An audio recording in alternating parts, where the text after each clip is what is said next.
문재인 대통령이 북한 영변 핵시설을 완전 폐기하는 것이 북한에 되돌릴 수 없는 비핵화라고 밝혔습니다.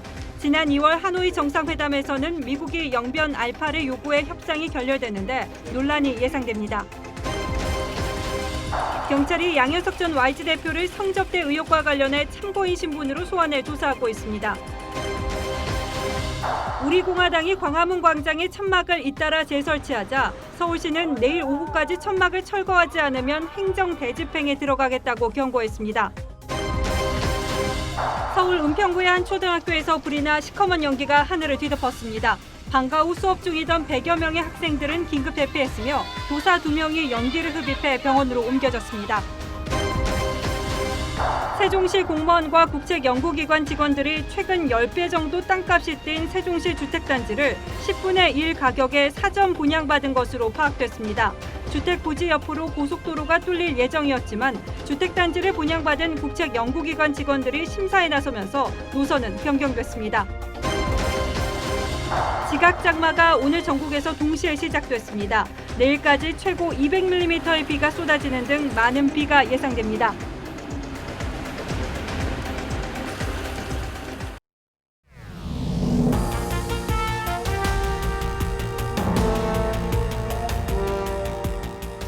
여러분 안녕하십니까? 뉴스9의 신동욱입니다. 오늘은 북한 비핵화에 대한 우리 정부의 정확한 생각을 엿볼 수 있는 문재인 대통령의 인터뷰 내용부터 소개하도록 하겠습니다. 문재인 대통령이 세계 6대 뉴스 통신사와의 합동 서면 인터뷰를 했는데 북한이 영변 핵시설을 폐기하면 돌이킬 수 없는 비핵화 단계에 접어드는 것이라고 밝혔습니다. 작년 하노이에서 미국이 영변이 아닌 다른 곳의 핵시설을 거론하면서 회담이 결렬된 바 있는데 문 대통령의 이 발언은 미국과 분명한 시각차가 있습니다. 문재인 대통령은 또 남북 군사 합의서가 잘 이행되면 상호 군사 정보 교환, 더 나아가 군축도 가능하다고 했는데 이 역시 지금의 상황과는 너무 동떨어진 인식이라는 지적이 있습니다. 백대우 기자가 보도합니다. 문재인 대통령은 국내 통신사와의 인터뷰에서 김정은 위원장의 비핵화 의지를 믿는다면서 결단력 있고 유연성 있는 인물이라고 평가했습니다. 문 대통령은 영변이 북한 핵시설의 근간이라면서 영변 핵시설 폐기가 불가역적 비핵화 단계에 접어드는 것이라고 했습니다. 북한은 지난 하노이 회담 때 영변 핵시설 폐기를 제안했지만 미국은 단칼에 거절한 바 있습니다. 트럼프 대통령은 김정은은 핵시설 5곳을 가지고 있었지만 한두 곳만 없애길 원했다면서 그래서 나머지 3곳은 어쩔 것이냐고 물었다고 했습니다. 불가역적인 비핵화를 달성하기 위해서는 최소한 영변과 영변 이외의 핵시설, 핵물질과 핵무기를 폐기해야지 가능하다고 봅니다. 문 대통령은 또 남북 군사합의서가 잘 이행되면 남북 군사공동위원회를 통해 상호 군사정보 교환, 군축 단계로까지 나갈 수 있다고 했습니다. 남북한 군사정보 교환과 미사일 군축 문제 등은 먼저 북한의 확고한 비핵화 조치가 있고 한미 공감대가 형성돼야 논의가 가능할 것이라고 판단됩니다. 한미 정상회담을 사흘 앞두고 한미 간 시각차가 좁혀지지 않고 있어 의미 있는 결과물을 내놓을 수 있을지 우려가 커지고 있습니다. TV조선 백대호입니다. 대통령의 이 발언은 이번 주말 트럼프 대통령의 방한을 앞둔 시점이어서 특히 주목받고 있는데 이해찬 민주당 대표도 비슷한 맥락의 발언을 했습니다. 북한 관광은 제재 대상이 아니며 따라서 북한 관광을 허가하라고 통일부에 촉구했습니다. G20 정상회의와 한미 정상회담을 앞두고 대통령은 비핵화 문제에, 여당 대표는 북한 제재에 대해서 미국과 분명한 시각차를 드러낸 셈입니다. 보도에 홍혜영 기자입니다. 더불어민주당 이해찬 대표가 통일부 장관을 상대로 북한 관광이 제재 대상인지를 묻습니다. 일단 그 제재 대상은 아닌 거죠.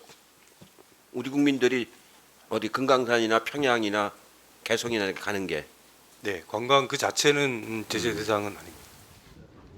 이 대표는 문재인 대통령이 G20 회담에서 평화 경제 시대를 위한 국제적 지지를 확보할 예정이라며 정부가 북한 관광을 허가해달라고 말했습니다.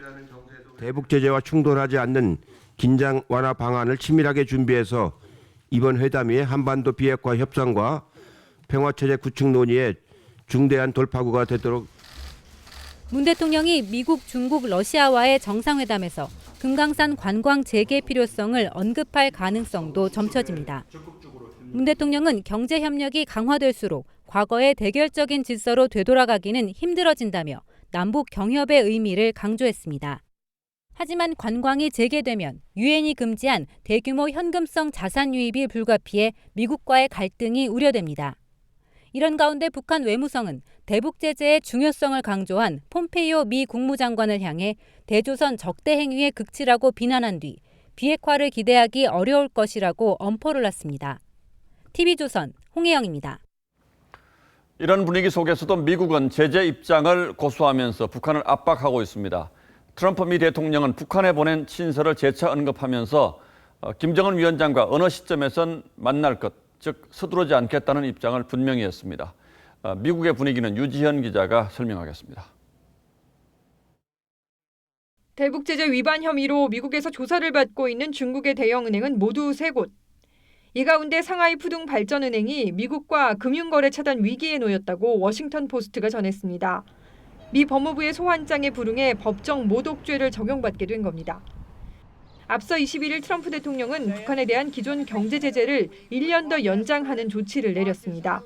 미 국무부는 북한을 17년 연속 인신매매 최하위 등급 국가와 종교자유 특별 우려국으로 잇따라 발표했습니다.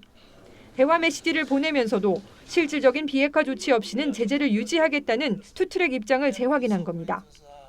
트럼프 대통령은 북한 김정은 위원장과 주고받은 친서를 연일 언급하면서 3차 미북 정상회담 가능성을 인정했습니다.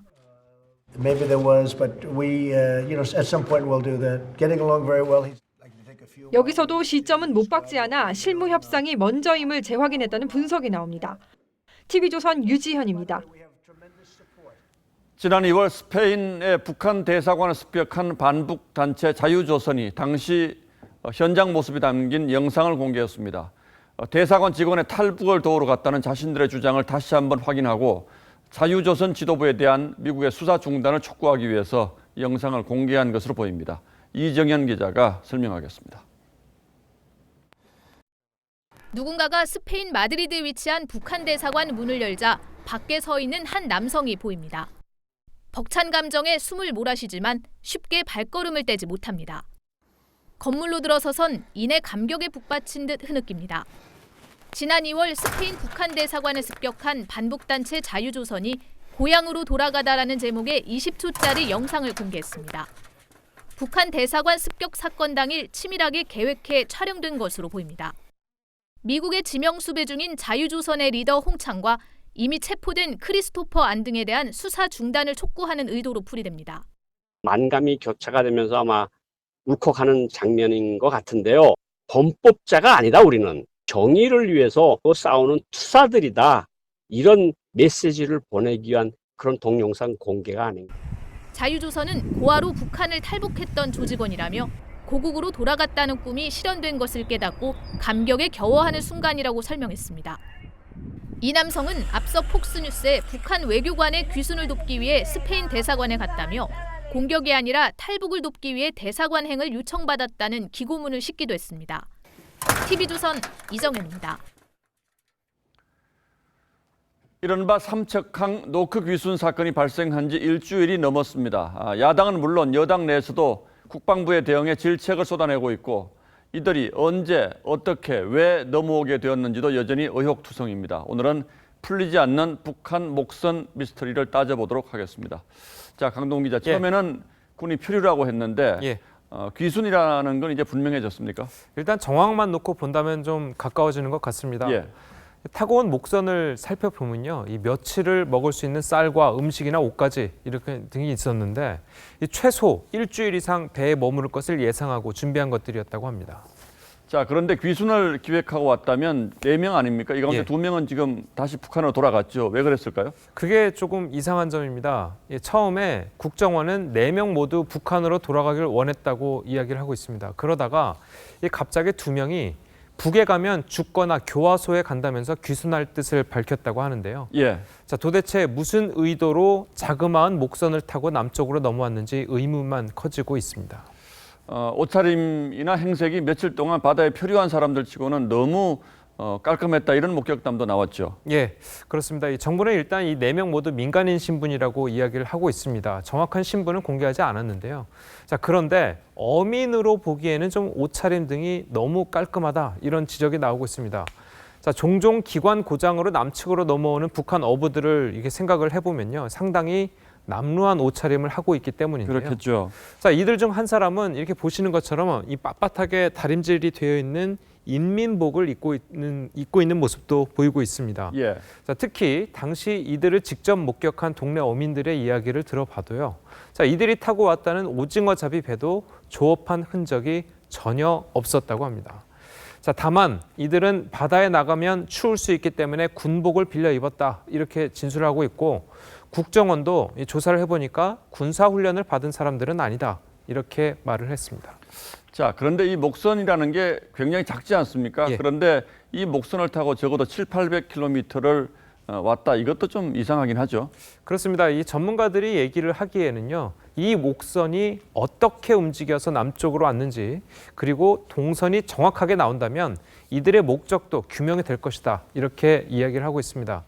그런데 이들의 진술대로라면 이 목선은 이 삼척까지 직선 거리 500km 이상이 되는 함경부터 경성에서 출발한 것으로 나옵니다. 예. 자, 길이 10m, 폭 2.5m, 높이 1.5m밖에 안 되는 2톤급 소형 목선이 삼척항까지 가려면요, 이 최소 1000리터, 이 목선 무게의 절반 이상의 연료가 필요하다고 합니다. 자, 그런데 이들의 배는 살펴보니까 20리터짜리 통 2개만 발견이 됐었죠. 예. 자, 그래서 이들의 진술과는 달리 조력자가 있었거나 아니면 출발지가 달랐을 것이다 이런 의혹이 나오고 있습니다. 들어보시죠. 우리 경계태세가 어떤 건지를 보려고 했을 가능성도 실제로 있고요. 그리고 어떤 절차를 밟아서 어떻게 대응을 하는지를 보려고 하지도 않았을까요? 예, 처음에는 우리 군의 경계태세를 두고 말이 많았는데 예. 지금은 이들의 귀순 동기 과정을 두고 의혹이 더 커지는 것 같군요. 예. 예, 강동원 기자 잘 들었습니다.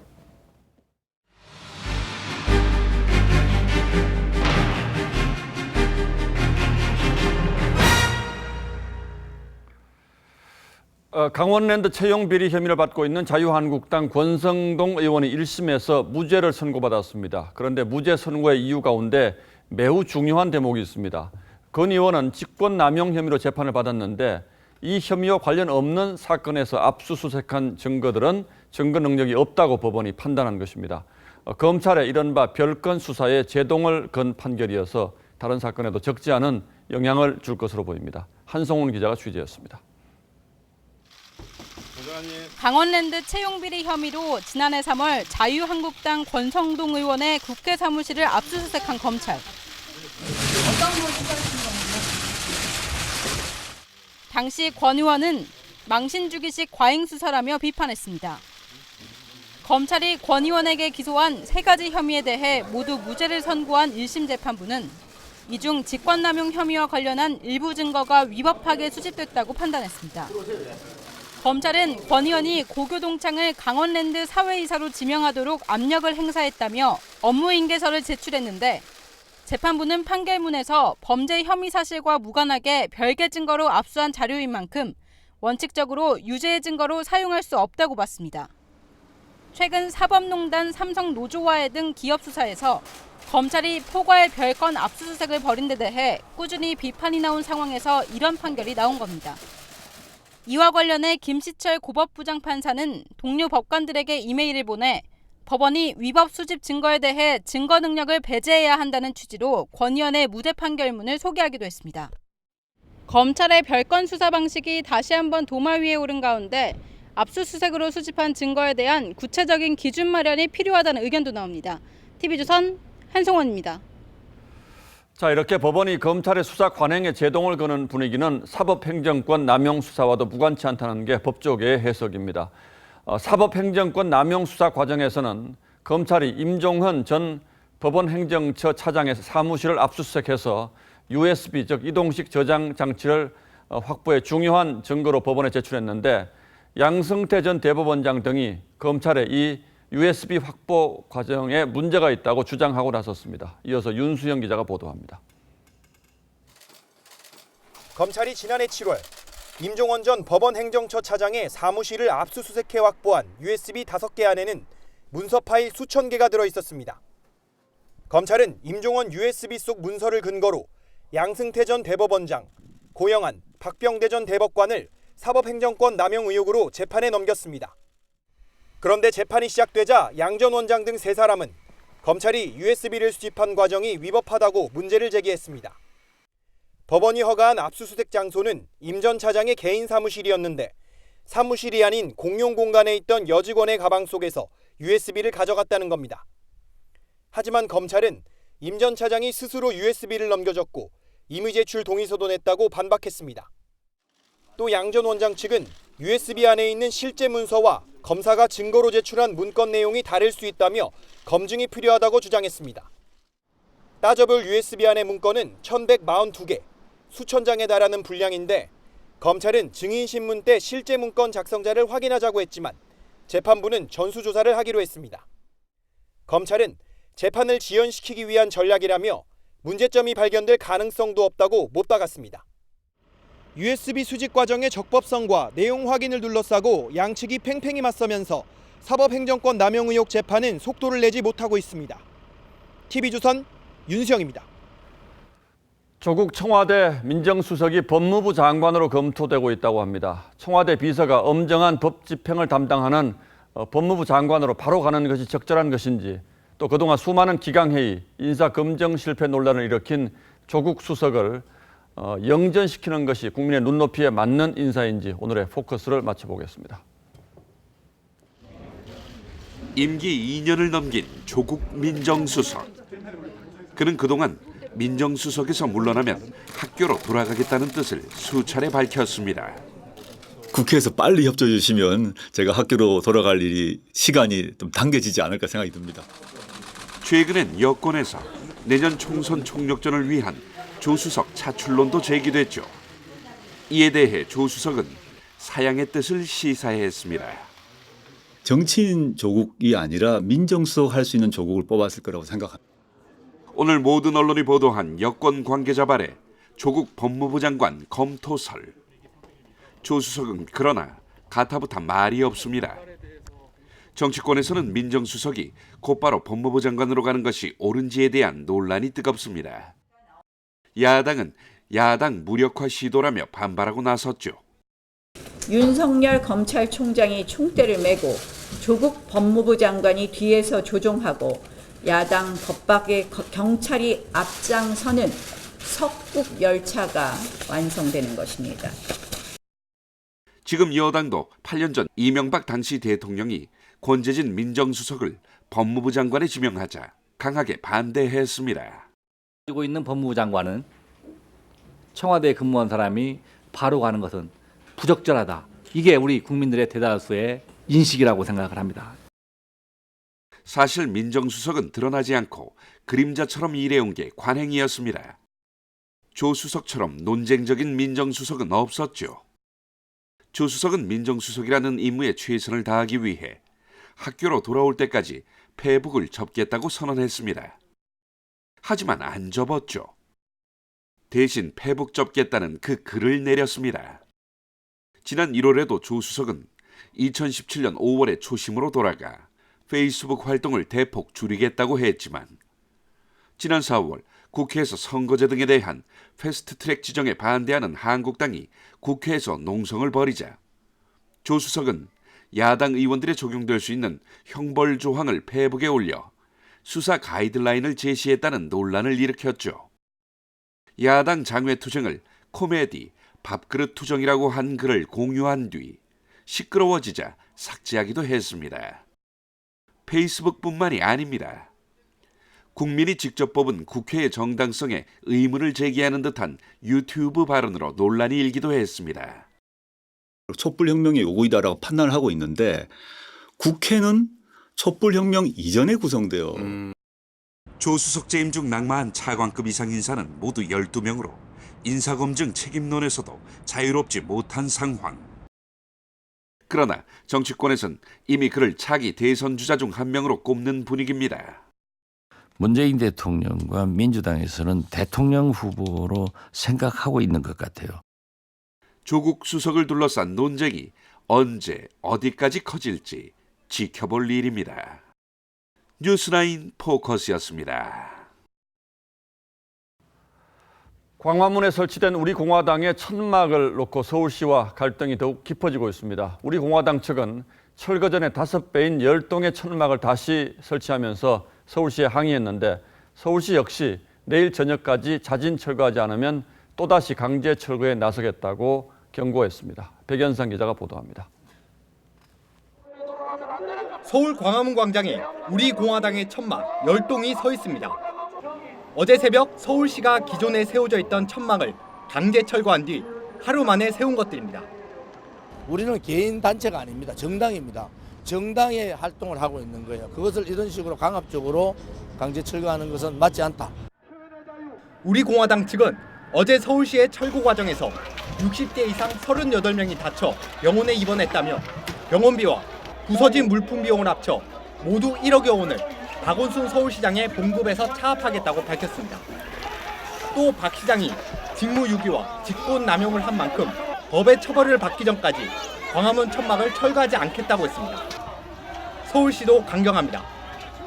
우리공화당의 천막은 사전에 시의 허락을 받지 않았기 때문에 명백한 불법이고 내일 오후 6시까지 철거하라고 통보했습니다. 조원진 우리공화당 공동대표 등을 폭행, 집시법 위반 혐의로 종로경찰서에 고발하기도 했습니다. 박원순 시장은 어제 행정대집행에 들어간 비용 약 2억 원에 대해 조원진 공동대표 등에게 연대 책임을 물을 예정이라며 공화당 측이 비용을 내지 않으면 조 대표의 월급을 가압류할 방침이라고 전했습니다. 서울시가 철거 시한과 함께 강제 철거 방침을 밝히면서 또다시 양측이 충돌할 가능성이 높아지고 있습니다. TV조선 백연상입니다.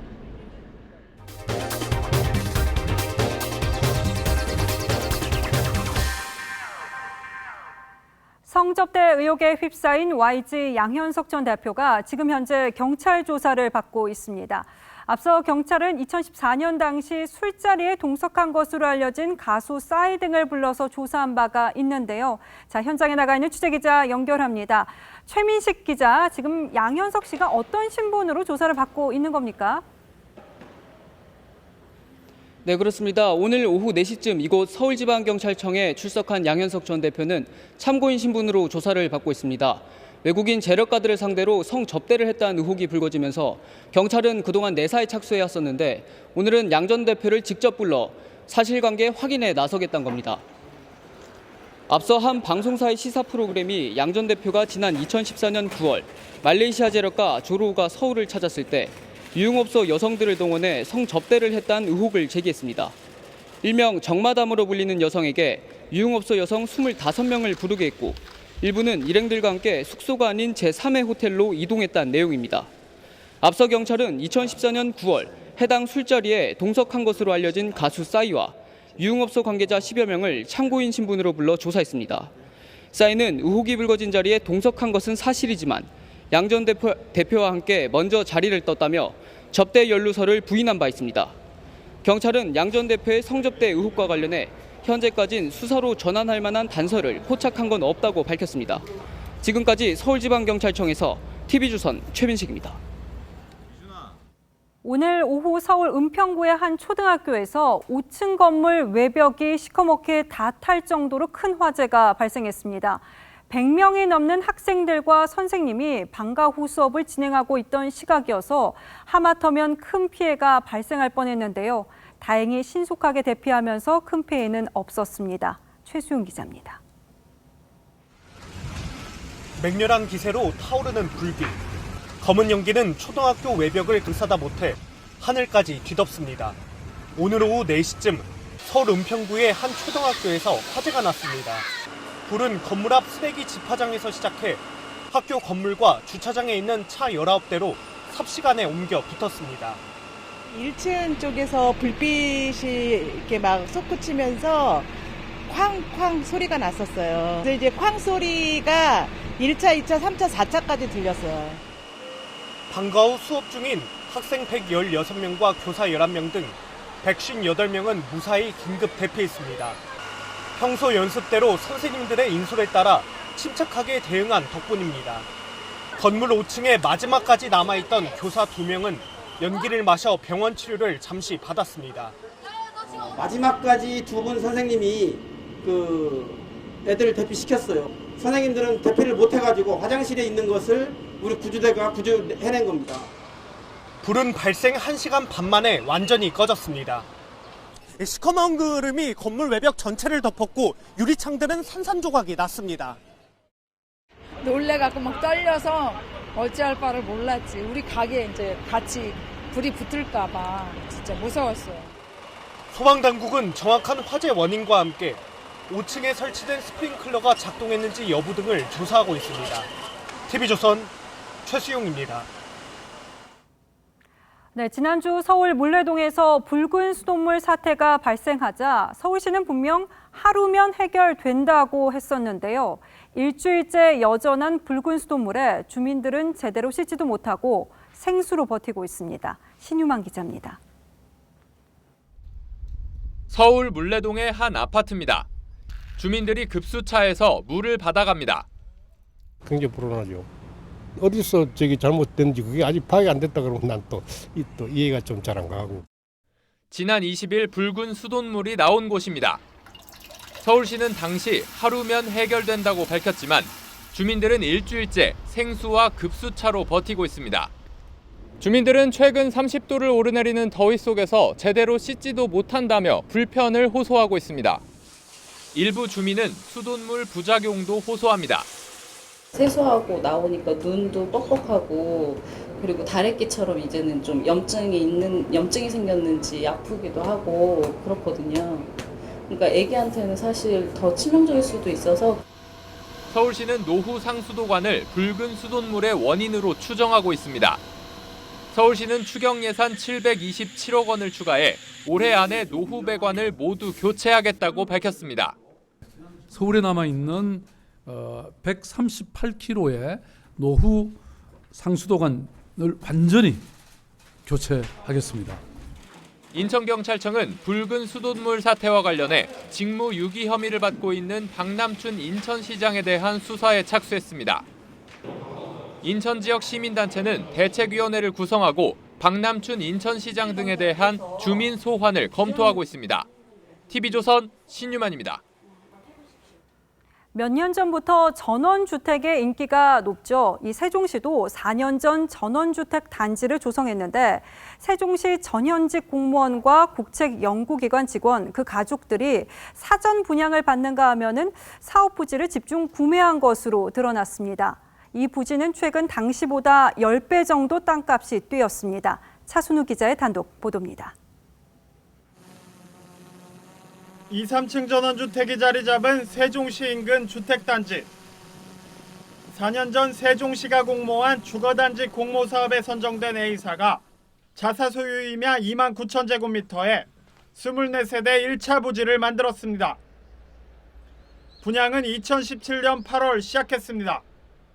그런데 이보다 1년 앞서 공무원과 국책연구원 직원 등 7명에게 사전 분양을 해줬습니다. 이 가운데 5명이 기획재정부와 환경부 공무원, 산업자원부 전 직원, 한국개발원 KDI 직원이었습니다. 우리가 모셔왔어요. 가서 부탁을 했어요. 빨리 정주시키자. 우리가 모든 것을 지원을 해주겠다. 우리는 분양 목적이세요. 구매 계약은 분양 시작과 함께 평당 15만 원에 체결했는데 당시 주변 대지 가격은 100만 원대. 임야가 대지로 바뀌어 가격이 대폭 상승했지만 헐값에 넘긴 셈입니다. 보는 일 할 때는 그때 당시 뭐 40~50만 원 얘기가 있었어요. 단지 조성 사업은 이후 A사 소유 인근 땅으로 확대돼 3차까지 진행됐습니다. 그런데 사전 분양자 7명을 포함한 투자자 28명이 가족과 친지까지 동원해 2016년 승인도 안 난 2, 3차 사업 부지를 집중 구매했습니다. 이 가운데 20명이 공무원과 KDI, 한국주택공사 LH 등 공기업 직원과 그 가족이었습니다. 이번에도 구매 가격은 평당 15만 원이었고 땅값은 현재 10배 가까이 올랐습니다. 공무원들 뭐 동아리식으로 해가지고 했다고 하는 거 아닌가요? 지금 이쪽에 한 150에서 180만 원 했거든요. 거의 뭐 비슷하다고 봐요. 땅을 산 공무원들은 공사비 부담 조건으로 싸게 샀다고 밝혔습니다. 조경 공사나 그런 부분으로 비용을 저희가 대면서 들어간 거거든요. 지금까지 조성된 72세대 택지 가운데 분양된 44세대의 66%, 즉 29세대 소유자가 공무원과 KDI 직원, 그 가족으로 확인됐습니다. 이들은 모두 평당 15만 원에 샀지만 지난해 분양받은 사람들은 10배 비싸게 평당 150만 원에 구매 계약을 맺었습니다. 양질의 전원주택을 공급하겠다며 세종시가 진행한 공모사업이 시행업체와 일부 공무원의 배만 불려준 것 아니냐는 지적이 나옵니다. TV조선 차순우입니다. 네, 방금 보신 대로 입지 좋은 곳에 전원주택이 조성된 덕에 땅값은 오르고 있는데 당초에는 전원주택 부지 바로 옆으로 고속도로가 뚫릴 예정이었습니다. 그런데 운 좋게도 분양 전에 주택 부지에서 4km 떨어진 곳에 고속도로가 만들어지는 걸로 계획이 수정됐습니다. 어떻게 수정이 가능했나 보니까 이 고속도로 타당성 조사를 벌인 KDI 직원 가운데 이 전원 택지 소유주가 포함돼 있었습니다. 계속해서 장혁수 기자입니다. 세종 안성간 고속도로는 세종형 전원주택 부지 200m 옆을 지나기로 예정돼 있었습니다. 민간 투자 사업으로 예비 타당성 조사까지 마친 상태였습니다. 그런데 이 고속도로 사업은 주택 부지가 분양되기 1년 전인 2017년 7월 민간 투자에서 국가 재정 사업으로 전환됐습니다. 사업 주체가 바뀌면서 고속도로 노선도 주택 부지에서 4km 떨어진 곳으로 옮겨졌습니다. 당시 고속도로 사업 전환을 검토한 건 한국개발연구원 KDI. 이제 많은 주택들이 많이 들어서 있고 뭐 빌라도 많이 들어서 있잖아요. 예, 그러다 보니까 그쪽은 지금 물리적으로 통과가 불가능하다고 판단한. 그런데 당시 타당성 조사를 담당한 KDI 간부 직원 A씨를 비롯한 KDI 직원 4명이 세종형 전원주택 부지 소유주였습니다. A씨는 2016년 고속도로 기존 노선과 인접한 전원주택 인근 땅 700여 평을 구입한 상태였습니다. 이렇게 동호회식으로 이렇게 좀 사람들이 모인다 그런 얘기가 있어가지고 저도 뭐 거기에 들어가게 돼서 같이 일원으로 이제 참여하게 된 겁니다. 또 다른 KDI 간부 B씨도 비슷한 시기 인근 임야 1,300여 평을 샀는데 평당 15만 원에 산 이 땅들은 모두 지난해 전원주택 3차 사업 부지에 포함됐습니다. 이후 택지 조성이 이루어지면서 임야가 대지로 바뀌어 현재 시세는 10배가 뛰어 평당 160만 원에 달합니다. 두 사람 모두 자신들은 고속도로 노선 변경과 관련이 없다고 해명합니다. 몰라요. 난 들었어. 아이고 그 옛날부터 얘기 있었잖아. 나 어디로 가는지도 모르는데 뭐. 어디로 가요? 어디로 갔네. 하지만 인근 주민 등은 납득할 수 없다는 반응입니다. 정부 그 관계자들이 사놓은 땅하고 전혀 별개의 지역으로 방향이 틀어집니다. 이런 문제들을 포함해서 전반적으로 이거 좀 수사가 정밀하게 진행돼야 될 걸로. 고속도로 노선 변경으로 소음 등 피해를 보게 된 인근 마을은 최근 땅값이 떨어졌습니다. 누구로 진행합니까? 제 땅들입니다. 힘들죠. 누가 그런 땅 사겠어요? TV조선 장혁수입니다. 예년보다 일주일 정도 늦게 시작한 올해 첫 장마가 전국에서 동시에 시작됐습니다. 제주에서 시작해서 서울까지 이어지고 있는 상황인데 남해안 일부 지역은 내일까지 최대 200mm가 내릴 것으로 전망됩니다. 자, 부산 연결해 보겠습니다. 하동원 기자, 지금 폭우가 쏟아지고 있다고 들었는데 상당한 것 같습니다. 네, 부산은 오늘 아침부터 장맛비가 내렸습니다. 오후 들어 호우특보가 내려졌고 지금도 앞을 제대로 보기 힘들 정도로 강한 빗줄기가 쏟아지고 있습니다. 부산 지역 일부 도로는 강물이 넘치면서 차량 운행이 통제되기도 했습니다. 제주에는 오늘 아침 호우경보가 내려졌습니다. 시간당 최고 30mm가 쏟아졌습니다. 서울과 중부 지역은 오늘 밤부터 비가 내릴 것으로 보입니다. 전국에 장맛비가 동시에 내린 건 지난 2007년 이후 12년 만입니다. 비가 내리면서 수도권과 강원 영서 지역은 오늘 폭염특보가 해제됐습니다. 기상청은 일부 지역에 강한 돌풍이 불겠다며 주의를 당부했습니다. 정부는 장마 피해에 대비해 중앙재난안전대책본부를 가동했습니다.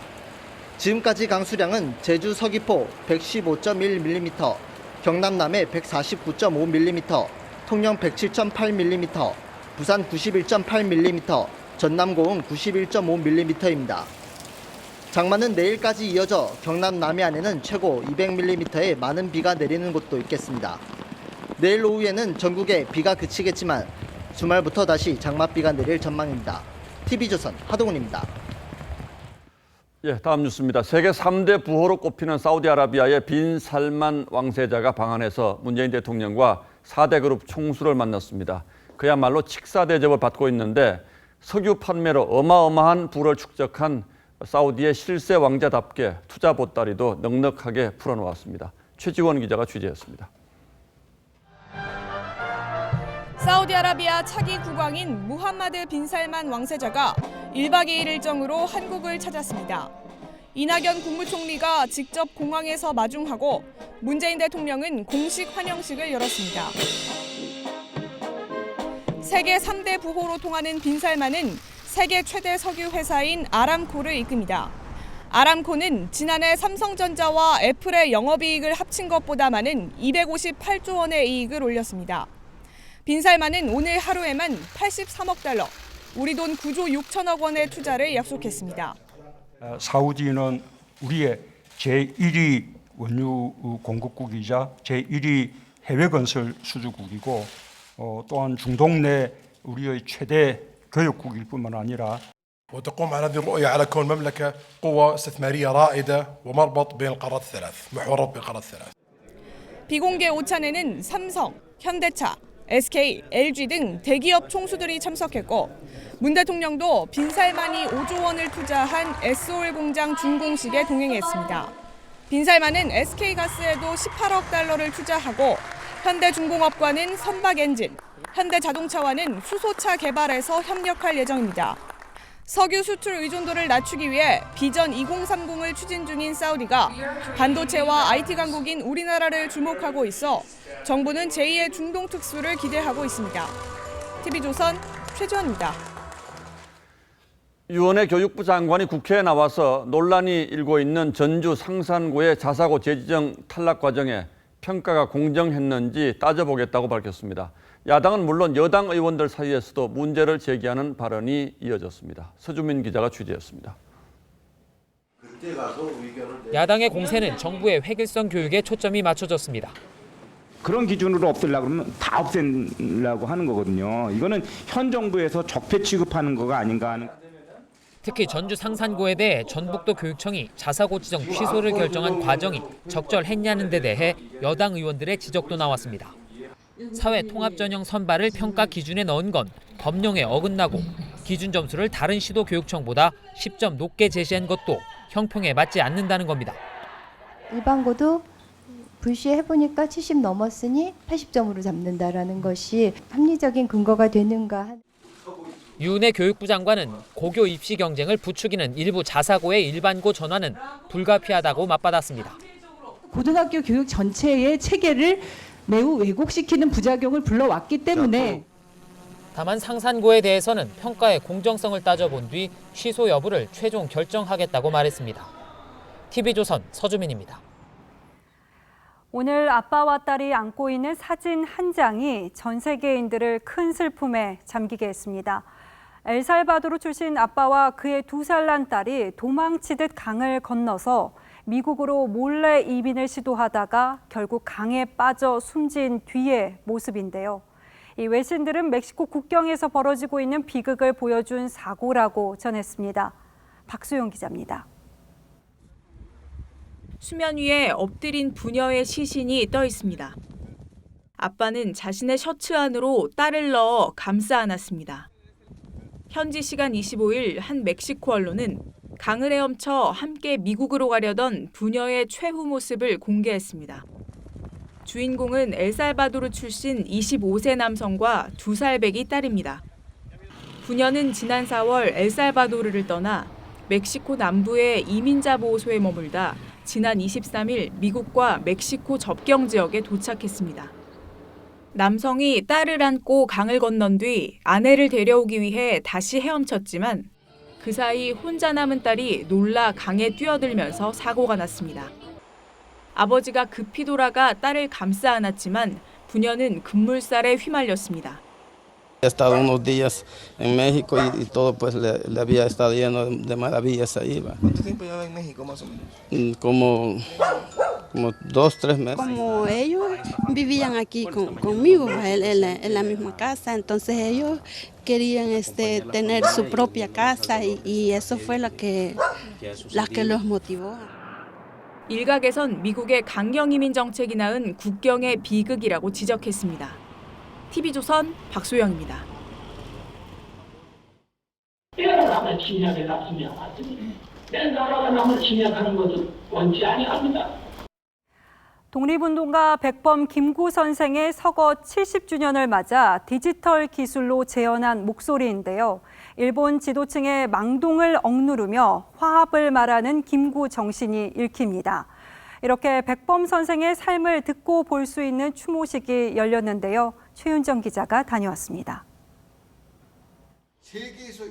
강당에 울려 퍼지는 김구 선생의 백범 일지. 때가 남을 침략에 납습니다. 내 나라가 남을 침략하는 것은 원치 아니합니다. 추모식에는 디지털 기술로 재현된 김구 선생의 육성이 공개됐습니다. 자주 독립 산악기상, 김구 선생이 나라를 걱정하며 써내려간 유묵을 창작한 서예 작품들, 상하이 탈출 경로를 처음으로 공개한 책 백범의 길도 헌정됐습니다. 김구 선생의 삶을 더 가까이 느낄 수 있는 요리집도 문을 열었습니다.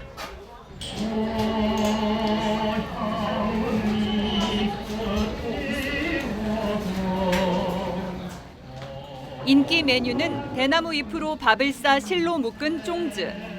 김구 선생이 일본군에게 쫓길 당시 휴대하기 편해 자주 먹었다는 음식으로 현대인의 입맛에 맞게 재현했습니다. 과거에 먹었던 음식이라 해서 그런지는 몰라도 좀 더 뭔가 담백하고 어떤 감정을 했을지 제가 100%는 아니지만 또 어느 정도 느낄 수 있는 기회가 됐습니다. 싼 값에 영양 보충을 해주기 위해 김용환 선생이 자주 만들었다는 양미리 더덕구이, 김구 선생의 모친 광낙원 여사가 즐겨 만들었다는 김치찜 등 10가지 음식을 한 달 동안 선보입니다. 김구 선생의 두루마기와 안경을 쓰고 인증샷을 찍는 포토존도 인기입니다. 70년 전 오늘 흉탄에 쓰러진 김구 선생을 기리는 다양한 추모 행사에 사람들의 발길이 이어졌습니다. TV조선 최윤정입니다. 프로야구에서 깜짝 데뷔전을 치른 선수가 화제를 모으고 있습니다. 비선수 출신으로 첫 1군 무대에 선 LG 투수 한선태인데요. 야구에 대한 열정이 팬들의 마음을 사로잡고 있습니다. 이다솜 기자입니다. 등번호 40번의 LG 투수가 긴장된 표정으로 마운드에 오릅니다. 38년 프로야구에서 비선수 출신으로 첫 프로 1군 무대에 입성한 LG 투수 한선태입니다. 폭투에 안타를 맞고 불안하게 출발했지만 병살타로 아웃카운트 2개를 잡아내는 등 1이닝을 실점 없이 막았습니다. 하루가 지났지만 온라인에서 반응은 뜨거웠습니다. 원래 카카오톡 하루에 3통 올까 말까인데 200 몇 개 이렇게 와가지고. 일반 학교에 현역으로 군대까지 다녀오며 정식으로 야구를 배운 적은 없었지만 신라 같은 프로 선수의 꿈을 잡기 위해 한국과 일본의 독립리그를 전전했습니다. 주말에 쉬니까 막 친구랑 저기 막 택배 알바 이런 것도 막 했었고. 비선수 출신은 프로 진출이 불가능하다는 소식에 인권위까지 두드렸고 지난해 신인 드래프트에서 막차로 LG 유니폼을 입었습니다. 그리고 마침내 이룬 데뷔 전 한선태는 더 높은 곳을 바라봤습니다. 실투성이었는데도 파울이 조금 나가지고 그거에 대해서는 만족스럽던 것 같습니다. 이대호 선배님 상대로. 모자에 적은 할 수 있다는 글귀처럼 불가능에 가까운 그의 도전이 잔잔한 울림을 선사하고 있습니다. TV조선 이다솜입니다.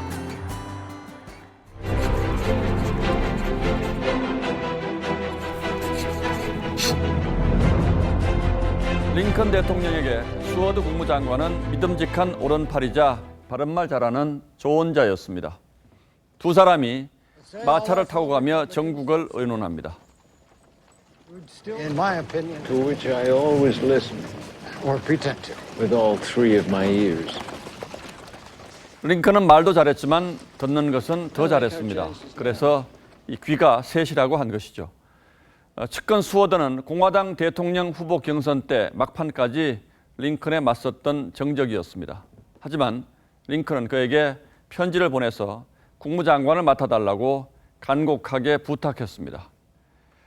그리고 야당인 민주당 사람 3명도 입각시켰습니다. 그중에는 링컨을 사류 변호사라고 경멸했던 스탠턴도 있었습니다.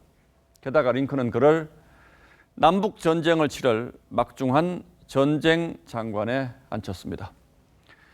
이렇게 정적을 기용하는 전통은 레이건 시절의 베이크 비서실장, 오바마 때 힐러리 국무장관으로 이어졌습니다. 이제 우리 정치 이야기로 돌아옵니다. 전곡을 찌르는 비유로 이름난 박지원 의원이 얼마 전 진짜 답답하다며 이렇게 말했습니다. 북한에서는 우리 민족끼리 하겠다가 문제인데 이 인사는 우리 식구끼리 하겠다. 총선이 다가오면서 집권 여당에서도 걱정하는 목소리가 나오고 있습니다. 이인영 원내대표는 청와대 회전문 인사 논란과 관련해서 그동안의 인사 관행과 등용의 폭을 넓힐 수 있도록 당이 목소리를 내겠다고 했습니다. 그리고 이틀 뒤 청와대는 김상조 공정거래위원장을 정책실장에 임명했습니다. 김 실장은 공정거래위원장 시절 재벌을 혼내주고 오느라 회의에 늦었다는 의혹을 남겼죠. 그러다 이제는 연일 나는 그런 사람 아니다. 기업의 길을 살려주겠다고 합니다. 사람은 같은데 자리가 바뀌자 벌어지는 진풍경이 보기에 조금 민망합니다. 그리고 조국 민정수석이 법무장관으로 검토되고 있다는 소식도 있습니다. 거듭된 인사검증 실패도 끄떡없이 청와대에서 가장 오래 자리를 지킨 인물이죠. 역시 아는 사람, 마음에 드는 사람을 끝까지 쓰는 대통령의 인사 스타일을 엿볼 수 있습니다. 그래서 이 말을 다시 한번 들려드릴 수밖에 없게 됐습니다. 저에 대한 지지 여부와 상관없이 유능한 인재를 삼고 초려해서 이를 맡기겠습니다. 6월 26일 앵커의 시선은 돌고 도는 회전문이었습니다. 전국에 장마가 시작됐습니다. 내일 오후까지 비가 이어지는데요. 강원, 경북, 충북은 밤까지도 내리겠습니다. 비는 남부 쪽에 많은 양이 집중되겠고 특히 경남 해안에는 최고 150mm까지 내리겠습니다. 중부는 5에서 20 정도 예상이 되는데 충북, 강원 북부는 최고 40mm까지 오겠습니다. 장맛비는 이후 토요일에 전국에 또 내리겠고요. 남부와 제주는 일요일까지 이어질 것으로 전망됩니다. 비가 오면서 바람이 강하게 불겠고요. 또 밤사이 제주와 호남 일부에 호우특보가 내려질 것으로 보입니다. 시설물 관리 주의하시기 바랍니다. 지역별로 내일 기온 살펴보면요. 내일 아침 최저기온 서울, 대구, 울산, 창원 21도로 시작을 합니다. 낮 최고 기온은 여기서 크게 올라 서울이 30도까지 오르겠고요. 또 대구, 광주 29도, 울산 27도 예상됩니다. 다음 주에는 크게 덥지 않은 날씨 예상되고요. 주 중반까지 맑을 것으로 보입니다. 날씨였습니다. 수요일 뉴스9은 여기서 모두 마치겠습니다. 네, 시청해주신 여러분 고맙습니다.